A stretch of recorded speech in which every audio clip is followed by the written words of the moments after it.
We're live recording this right now. It is Tuesday, October 21st. Chase is here. We've got a Carolina preview to do, but before we get into that, Chase, this past weekend, we already did the Nebraska stuff. Go listen to that pod if you want. We broke the whole game down and everything.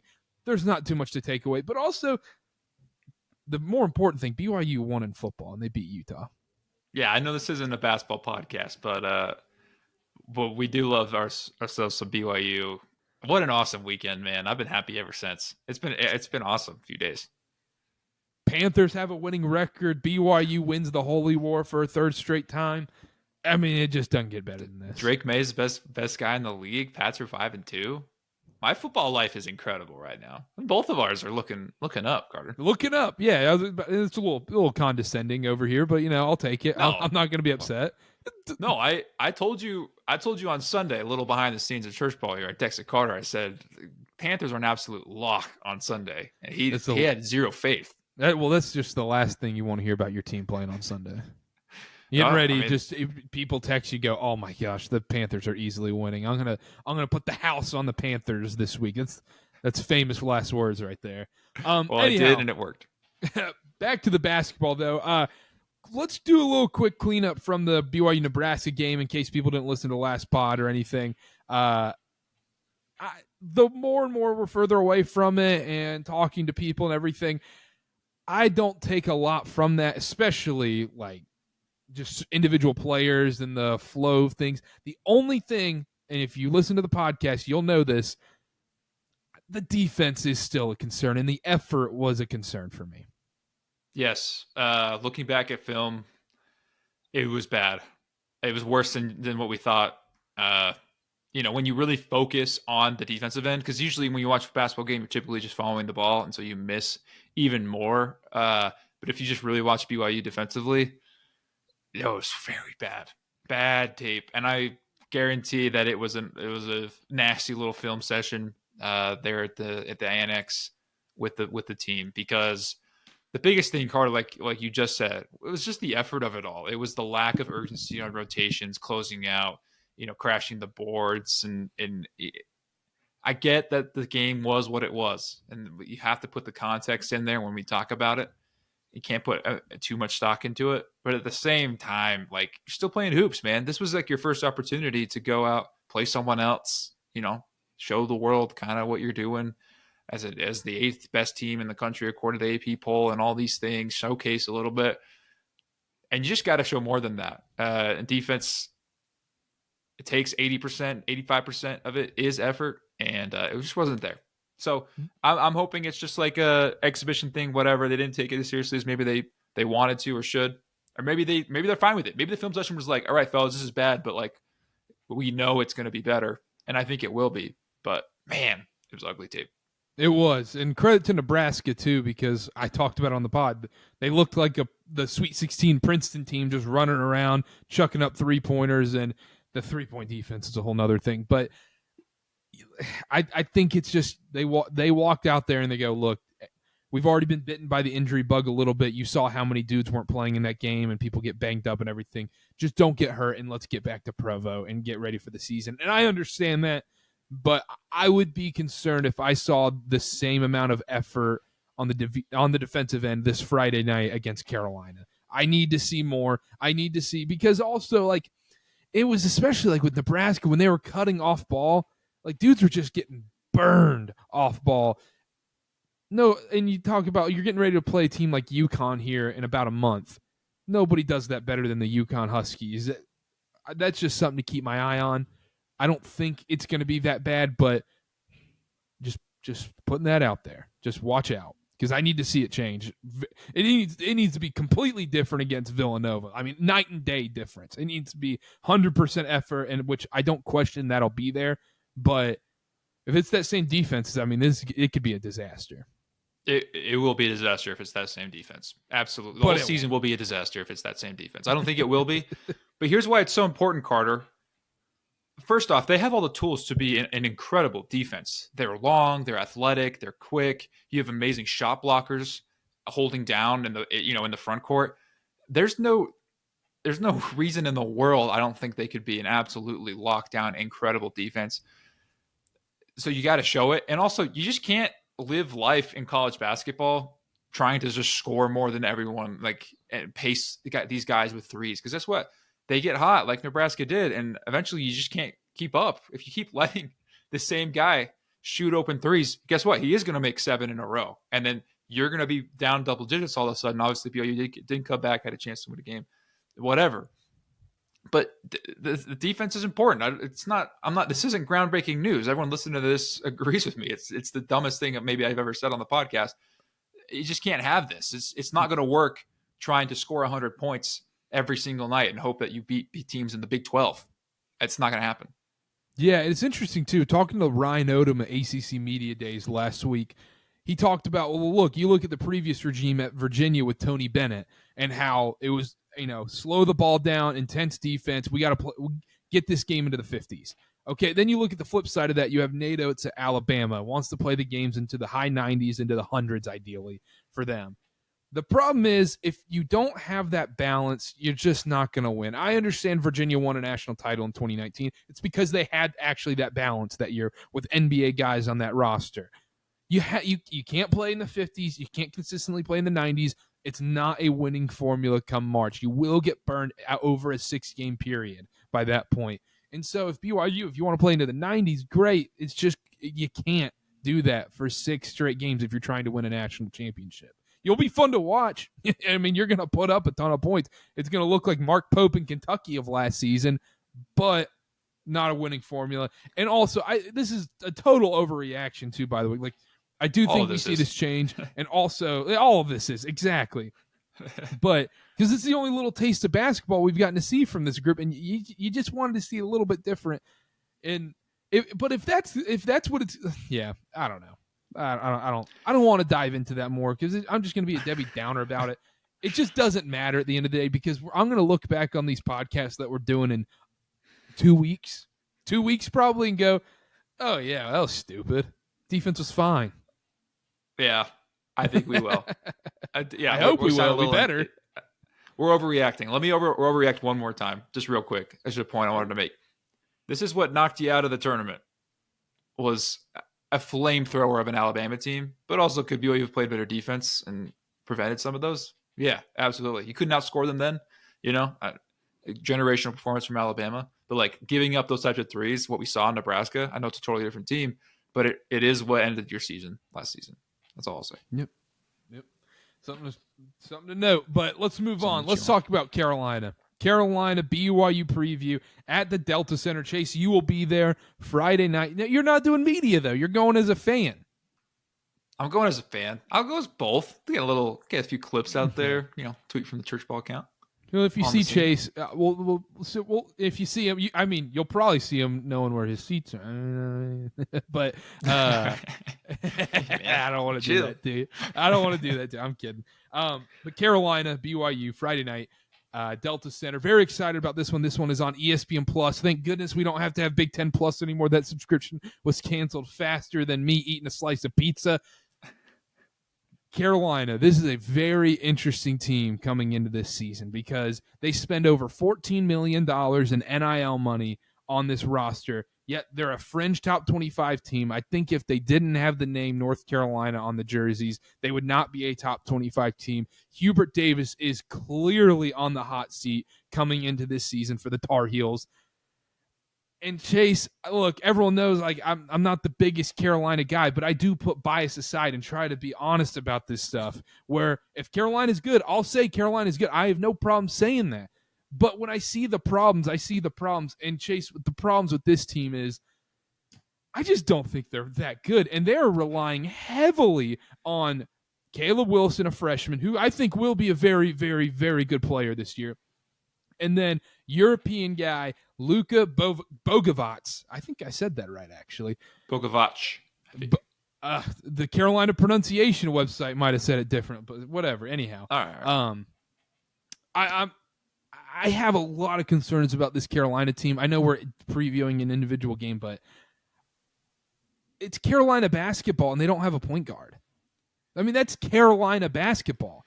Kendall Marshall, Marcus Page, Joel Berry, Ty Lawson, Raymond Felton. You name these guys.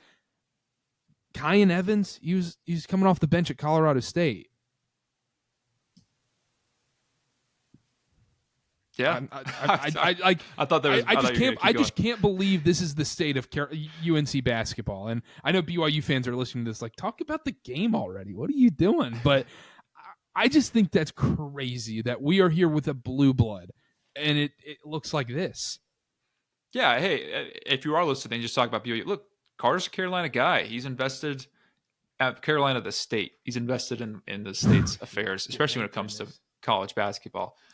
Yeah, I mean, UNC as a program, as an athletic program as a whole, not looking too pretty. We won't dive too much into what's going on over on the football field, and also, overseas. I'll let people do their own research.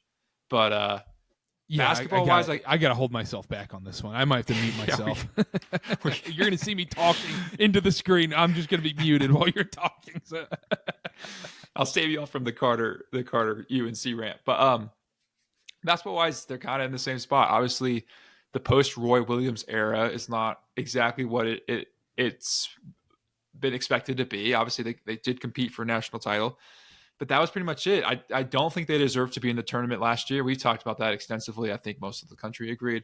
And this season, with the amount of money that they've paid, they did land a big recruit, obviously, in Caleb Wilson. They also lost out on a bunch that I don't think it's too bold of me to say they would have had a much better chance, 5 years ago or so. But I think it's an interesting turning point season for them. It's going to determine the future of the coaching staff, a lot of the players. I think future recruiting, all of that is going to kind of hinge on how they perform this season. So with that being said, in all the context of UNC, talking about this particular scrimmage, it's their first one, unlike BYU. UNC hasn't done anything other than the blue versus white. So it's their first time playing against another team. They do have to travel, right? Obviously out to Utah to play in an NBA arena. I think it'll be pretty, I don't think it'll be sold out by any means, but I think there'll be a good amount of people there. Probably more than that they're used to at a scrimmage. Obviously there's excitement around BYU. I'm sure that they've heard it, right? They know the AJ stuff. They obviously missed out on him, losing the recruiting battle to BYU. So there's a lot of interesting storylines. Again, it's a game that doesn't matter, and we've said that a bunch. But this is the last one that doesn't matter for BYU.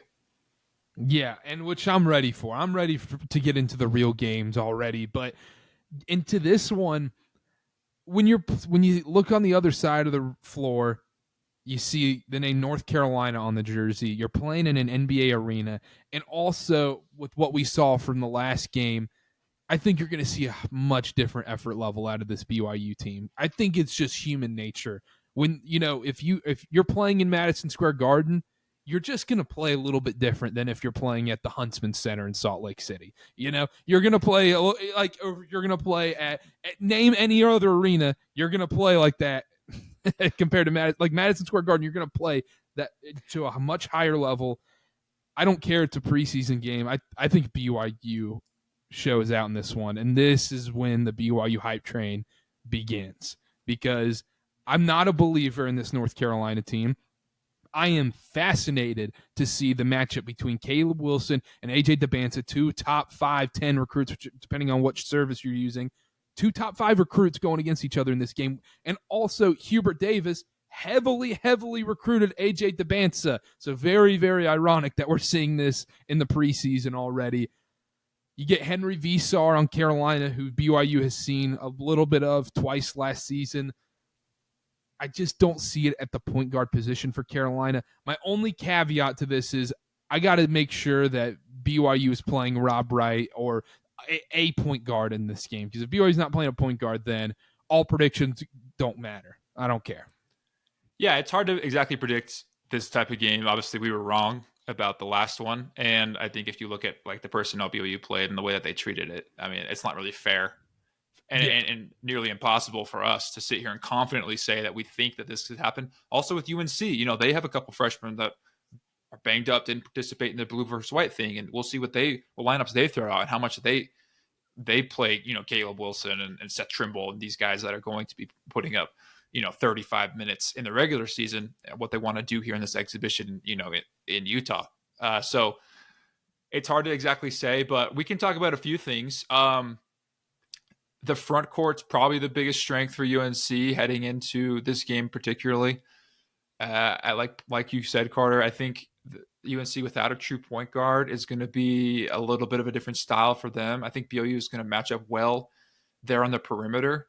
Obviously, the only real concern, I mean, I don't know a lot about UNC this season, but like Seth Trimble and seeing what you can do to contain him as far as if you want to slow them down. But the front court's going to be where it's really at. And I think what BYU struggled with against Nebraska is when they really got stretched out by the Cornhuskers and, drew Kebakeda out of the paint and were able to kind of expose on the 3-point line mostly, but then even getting some penetration there when Keba wasn't able to protect the rim because his guy was 30 feet away from the basket. So UNC doesn't I don't think they're going to stretch the same way. I don't think Vsar is an incredible shooter. I know he can do it. He's only made like 16 or 19 threes. So it's not really his game exactly. We'll see what Caleb Wilson does. I think he's the kind of guy who can play at all three levels. And it's interesting when these exhibitions, do they treat it a little bit more, AAUE? Does he take some fadeaways? So does he shoot some middies to kind of just get some shots up, get some run in? Again, it's not a real one, so I don't think UNC will be running their normal offense, just like BYU won't be running their normal offense. So maybe we see a bit of him also stretching the floor.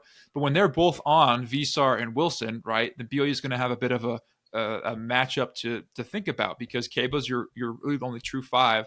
And then at your 4 position, are you throwing, AJ on Caleb Wilson? I'm assuming so. And it's going to be and it's going to be an awesome matchup to watch and being able to see those guys go at it. But we'll see how AJ does exactly playing more of a post defense and what that looks like against Wilson. So very interesting matchups.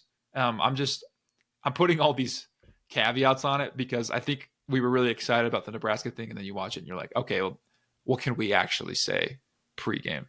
So we'll see what it looks like. Yeah, I do think this one looks different. On the BYU thing, I think you should have a bit more caveats and asterisks on it. Carolina last year, they played Memphis in a preseason game, and you go through the minutes, their starters played 36, 30, 33, 25 minutes. So they were playing their guys, and it was a back-and-forth high-level game between those two teams. And it's also interesting, too, with Carolina, you're like, yeah, the strength of their team is most likely the front court, which is true with this team. And last year, it was the exact opposite. They had no front court presence whatsoever. Evans, you mentioned talking about stretching BYU, knocking down the 3 ball and everything.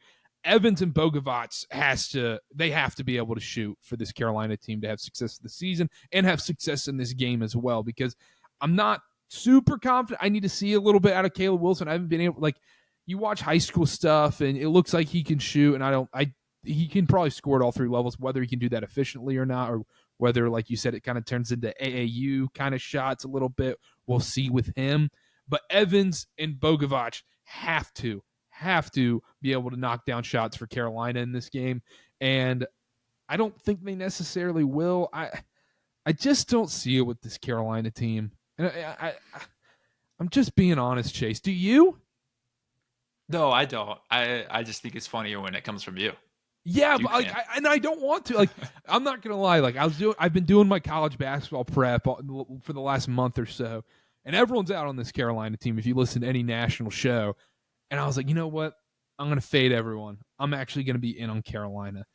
And then the more you talk to people, the more you hear about what's going on behind the scenes, and then you look at the roster and everything. I'm not saying it can't happen, but man, it just doesn't look that pretty, and maybe I'll be proven wrong. But without a true point guard, what are you in college basketball?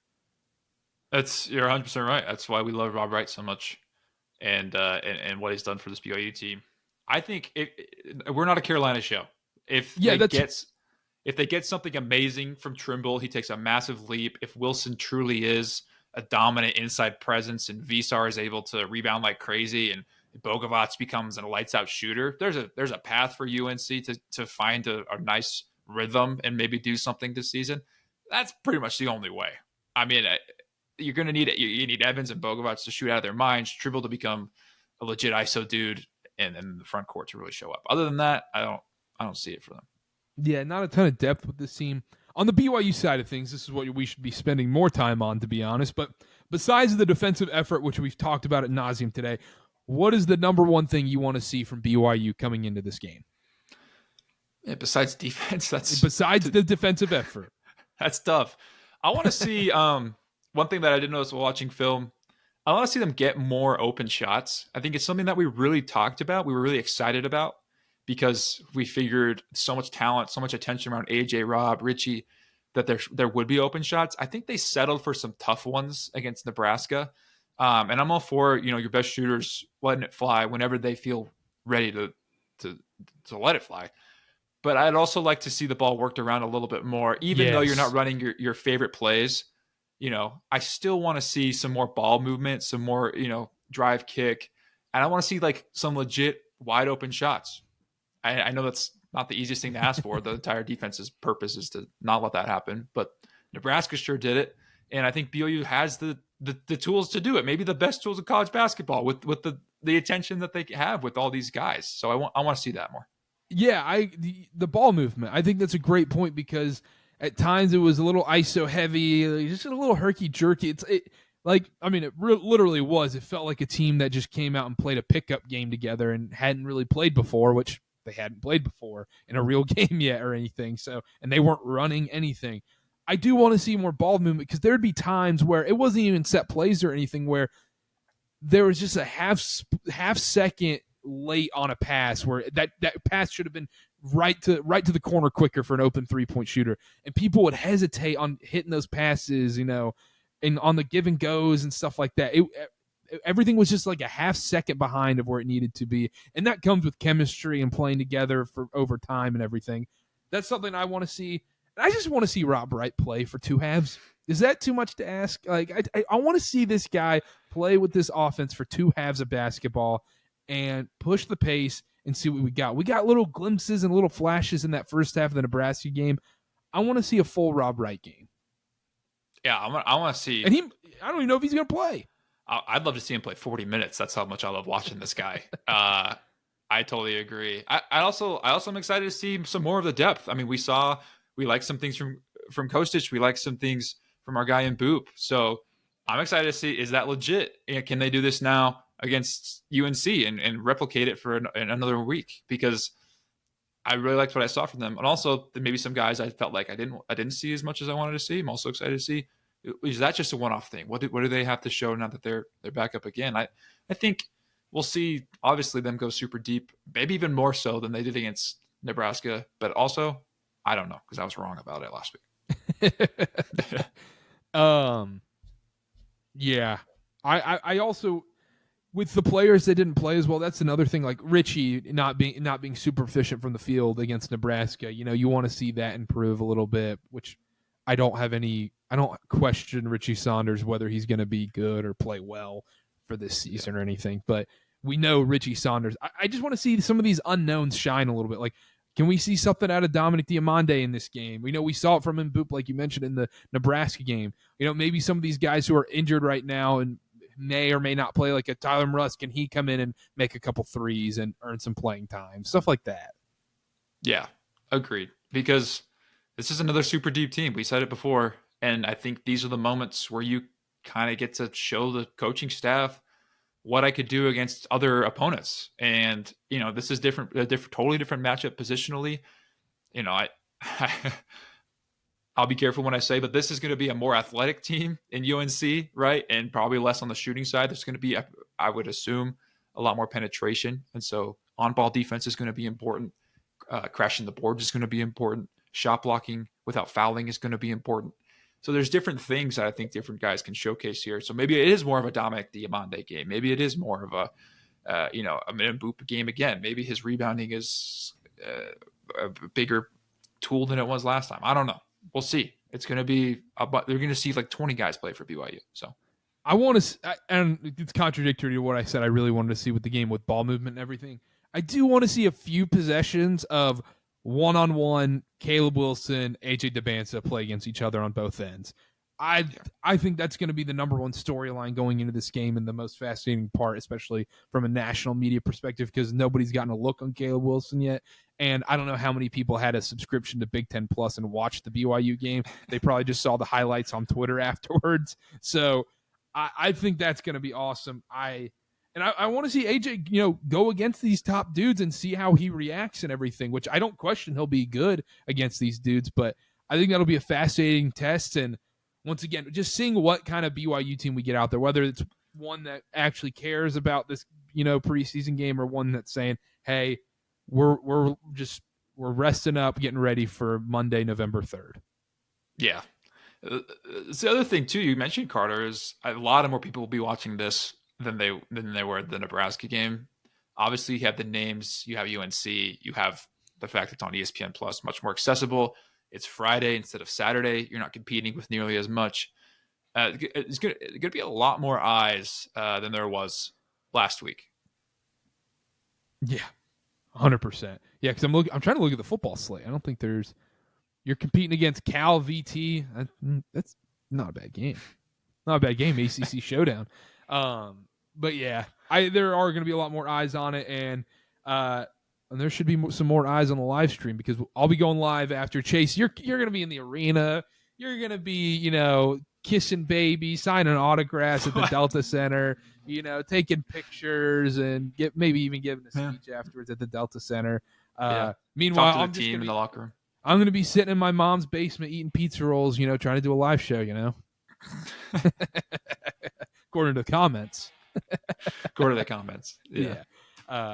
But no, I will be live Friday night, so hop in the chat. Come hang out right after Carolina, BYU. Very, very excited. Chase, anything else before we go? No, let's just get this going, man. I mean, I'm excited for this UNC thing, but it's just around the corner. Just around the corner. Absolutely. All right, make sure to subscribe. Church Ball Pod on everything. You know the drill. Chase_Rogers0, Carter BA on all social medias. Subscribe. 5-star review wherever you're listening. And we'll see y'all Friday night. Bye-bye.